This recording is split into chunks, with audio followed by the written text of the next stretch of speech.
시청자 여러분 안녕하십니까? VOA 모닝뉴스 시작합니다. 미국 국방부가 북한을 우주 안보에 대한 떠오르는 도전 가운데 하나로 꼽았습니다. 북한이 전파 방해와 같은 반우주 역량을 과시하고 있고 무력 충돌 시 탄도미사일로 인공위성을 겨냥할 수도 있다는 평가입니다. 첫 소식 김영교 기자가 보도합니다.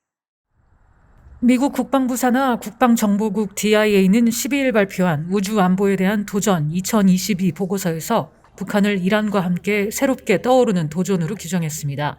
보고서는 특히 북한은 GPS 위성 항법 장치와 위성통신의 전파 방해를 포함한 비운동성 반우주 역량을 과시했다면서 북한이 향후 물리적 충돌이 일어날 경우 인공위성에 기반을 둔 항해와 통신을 가로막을 의도를 갖고 있을 것으로 분석했습니다.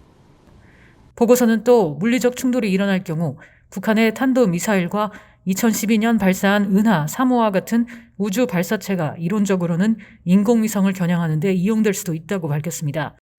보고서는 이어 북한은 지구 궤도에 2개의 인공위성을 띄워놓고 있으며 우주로 향한 야망을 이어갈 것을 분명히 밝혀오면서 작전 목적의 우주 발사체 또는 정찰형 위성 개발을 시사했다고 설명했습니다. 실제로 북한은 지난해 1월 노동당 제8차 대회와 중앙위원회 제8기 제4차 전원회의에서 우주국방과학기술 점령 목표 달성을 제시하면서 우주개발 의지를 밝혔습니다.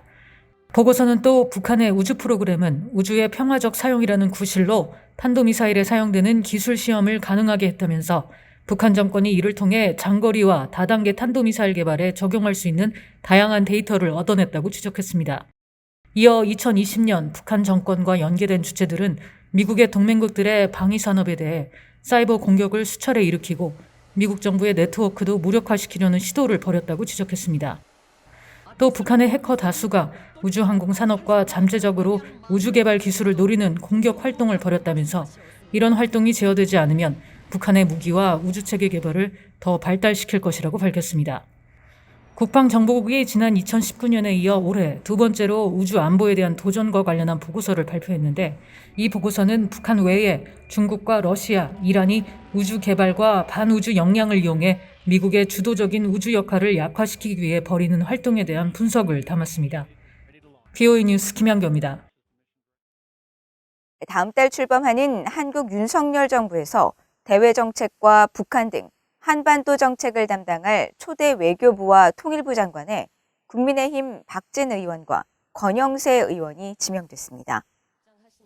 윤석열 당선인은 13일 서울 대통령직 인수위원회에서 2차 내각 인선을 발표하면서 박진 후보자는 외교안보 분야 최고의 전문성을 갖췄고 외교 현장의 풍부한 경험을 바탕으로 교착 상태에 빠진 한국 외교를 정상화하고 한국이 국제사회에서 책임과 연대를 다하는 중추국가로 거듭나는 데 기여할 것으로 판단했다고 설명했습니다. 박 후보자는 외무고시 11기로 입문한 외무공무원 출신으로 2001년 이후 4차례 국회의원을 지냈으며 국회 외통위원장과 최근 한미정책협의대표단장을 맡는 등 대표적인 미국통으로 꼽힙니다. 윤 당선인은 또 북한 등 한반도 정책을 총괄할 통일부 장관에 권영세 대통령직 인수위 부위원장을 지명하고 통일 외교 분야의 전문성과 풍부한 경륜을 바탕으로 북핵 문제는 물론 원칙에 기반한 남북관계 정상화로 진정한 한반도 평화 시대를 열어갈 적임자라고 밝혔습니다. 권 후보자는 검사 출신의 4선 의원으로 국회 정보위원장과 박근혜 정부에서 주중 대사를 역임하면서 북한에 대한 이해가 깊다는 평가를 받아왔습니다. 북한의 대륙간 탄도미사일 ICBM 능력이 미국과 동맹국을 위협하는 등 미국의 적국들의 재래식 전력과 핵무기 역량이 증대되고 있다고 미국의 민간단체가 지적했습니다. 이 단체는 이를 억제하기 위해 미국의 미사일 방어 전략과 조직을 전면 개편할 필요가 있다고 제언했습니다. 조상진 기자가 보도합니다. 미국의 민간단체인 미사일 방어 옹호동맹 MDAA는 12일 미국의 미사일 방어 변화를 위한 획기적 계획을 발표하고 북한의 최근 2단 대륙간 탄도미사일 ICBM 발사는 미국과 동맹국을 위협한다며 미국의 미사일 방어 시스템에 대한 전면적인 재편을 제안했습니다. MDAA는 적국들의 극초음속 미사일과 장거리 순항 미사일을 비롯해 재래식과 핵무기를 포함한 탄도미사일 위협이 날이 갈수록 증가하고 있다고 지적했습니다. 이어 최근 중국의 극초음속 시험 발사에서 북한의 ICBM 시험 발사에 이르기까지 미국의 적국들은 미국의 도시와 미군, 동맹국을 인질로 잡는 것에 큰 가치를 두고 있음이 분명해지고 있다고 우려했습니다. 또 최근 세계는 우크라이나에서 러시아의 장거리 타격 능력의 잔혹성을 직접 목격한 가운데 러시아의 지상과 공중, 해상 발사 탄도미사일이 도시 전체를 황폐화하고 수천 명의 민간인의 목숨을 빼앗아갔다면서 이 사건은 미사일 방어 역사의 변곡점이 됐다고 지적했습니다. 그러면서 존 루드 전 국방부 정책차관의 발언을 인용해 이런 여러 종류의 미사일 위협은 현대전의 주 무기로 중국과 북한, 이란, 후티 반군 같은 잠재적 적들에게서 동일하게 나타나는 추세이며 빠르게 진화하는 강대국 간 경쟁 시대를 맞아 미국의 미사일 방어 역할과 책임을 개혁하기 위한 핵심 노력이 필요하다고 밝혔습니다. 또 미국의 최신 전투 영역을 담당하는 전투사령부로서 미국 우주사령부는 통합전투사령부의 미사일 방어 노력을 동기화하기 위해 미국 전략사령부를 대체하는 미사일 방어의 주도적인 역할과 책임을 맡아야 한다고 강조했습니다. VOA 뉴스 조상진입니다. 한때 한국 유조선이었던 유콩크호가 차항지를 북한으로 기재한 뒤 출항 허가를 받았다는 VOA 보도와 관련해 한국 정부가 3년 전 출항 정보를 뒤늦게 수정했습니다. 내부 시스템상으로는 중국으로 출항했다는 사실을 확인했다는 건데, 그러면 이 선박이 입항했던 당시 북한이 차항지로 기재된 점과 이에 대해 아무런 조치가 취해지지 않은 점, 그리고 출항 당시 선적 화물 조사 여부 등은 의문입니다. 함지아 기자의 단독 보도입니다. 한국해양수산부 자료에 나타난 지난 2019년 3월 유콘크호의 출항 정보입니다. 어제까지 3년 내내 북한 기타 항으로 표기돼 있다가 하루 만에 중국 닝더로 수정됐습니다. VOA는 12일 대북 제재 위반의 핵심 선박으로 꼽히는 유콘크호가 3년 전까지만 해도 한국 깃발을 달았던 한국 선박이었으며 한국을 떠나던 2019년 3월 다음 목적지를 북한으로 기재해 출항 허가를 받아 북한으로 갔다는 보도를 했는데 VOA 보도 이후 해양수산부의 공식 자료 내용이 변경된 겁니다.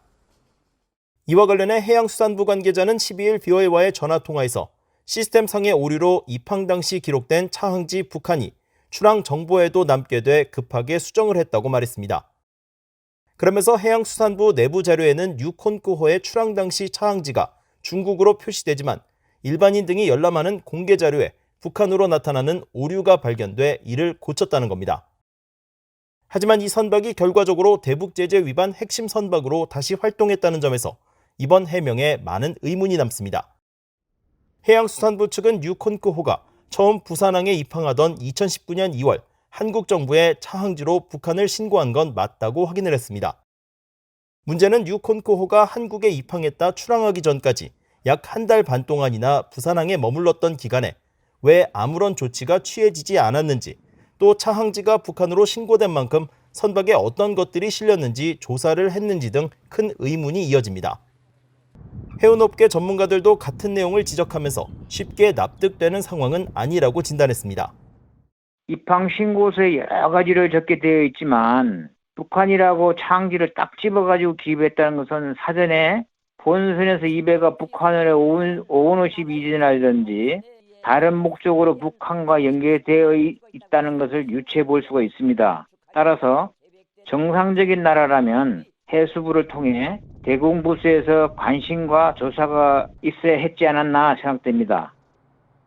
이 대표는 만약 한국 정부가 차항지를 북한으로 기재한 해당 선박을 문제 삼아 추가 조사를 진행했다면 이후 유콘크호가 대북 제재 위반의 핵심 선박으로 다시 활동하지 않았을 것이라고 지적했습니다. 실제로 당시 유콘크호는 한국에 머물던 2019년 2월과 3월 사이 홍콩에 근거지를 둔 회사에 판매됐고 약 3개월 후인 2019년 6월부터 공해상에서 불법 환적을 하는 모습이 포착되기 시작했습니다. 해양수산부 측은 유콘크호가 한국을 출항하던 시점 어떤 화물을 선적했느냐는 질문에는 별도로 화물을 싣거나 하역을 하진 않았다고 말했습니다. 이어 한국 선박이 북한이나 북한의 위장 회사 등에 매각되는 사례가 연이어 나오고 있다는 지적에 대해서는 선박의 해외 매각 시 유엔 안보리 결의 위반 사항에 연루되지 않도록 선사 등에 대한 계도를 강화하고 있다는 원론적인 입장을 밝혔습니다. VOA 뉴스 함자입니다. 북한에 현금이 유입되면 비핵화는 요원해지며 비핵화 협상 유지를 위해서라도 대북 제재를 해제해서는 안 된다고 이도훈 전 한국 외교부 한반도 평화교섭본부장이 지적했습니다. 한국 문재인 정부에서 북핵 문제를 총괄했던 이 전 본부장은 13일 한국 세종연구소가 주최한 외교안보 정책포럼에서 제재는 북한을 움직일 수 있는 유일한 평화적 압박수단이라며 비핵화가 이루어지기 전까지는 제재가 계속 유지돼야 한다면서 이같이 밝혔습니다. 이 전 본부장은 제재는 북한의 핵무기 보유 비용을 극대화하는 것으로 핵보유가 자신들의 안보와 경제에 도움이 되지 않는다는 자각이 없으면 협상 재개가 어렵다면서 비핵화 협상 재개를 위해서라도 제재가 계속 유지돼야 한다고 강조했습니다. 또한 문재인 정부와 미국 트럼프 전 행정부가 북한과의 협상 과정에서 스스로 대북 지렛대를 와해시켜왔다고 지적하고 실무 협상도 이루어지지 않은 상태에서 미북 정상회담 일정부터 정하고 정상회담 당시 미한 연합훈련을 선제적으로 중단한 것 등을 그 예로 지적했습니다. 한편 이날 포럼에 참석한 이신화 고려대 교수는 최근 한국 외교가 지나치게 국내 정치화되고 포퓰리즘에 흔들리고 있다고 지적하고 차기 정부는 외교 대전략을 수립해 전 정부의 외교 정책에 대한 건설적 비판을 통해 축적의 외교를 지향해야 할 것이라고 강조했습니다. 호주 군 당국이 북한의 불법 선박간 환적 감시를 위해 국제군 협력 활동에 적극적으로 참여하고 있다고 밝혔습니다. 호주 국방부는 12일 BOA에 북한의 불법 환적 감시 활동과 관련해 호주는 지난 2018년부터 아르고스 작전에 따라 유엔 안보리 제재 품목의 불법 선박간 환적을 감시하고 저지하기 위해 다국적군에 기여해왔다며 우리는 해군 함정 6차례, 해상 초계기 10차례에 걸쳐 파견을 실시해왔다고 밝혔습니다. 그러면서 호주군 자산과 병력 배치는 북한의 불법 무기 프로그램에 대한 호주의 진지한 결의와 인도태평양의 안보와 안정에 대한 의지를 보여주는 것이라고 강조했습니다. 호주 국방부는 또 미국의 항공기들의 호주 순환 배치와 관련해 2021년 호주 미국 외교국방장관회의에서 체결된 약속을 반영한 것이라며 두 나라는 지정학적 경쟁이 심화되는 가운데 양측의 상호 운용성을 높이기 위해 미국의 항공기를 호주에 순환 배치하고 적절한 항공기 훈련 등을 통해 협력을 강화하기로 했다고 밝혔습니다.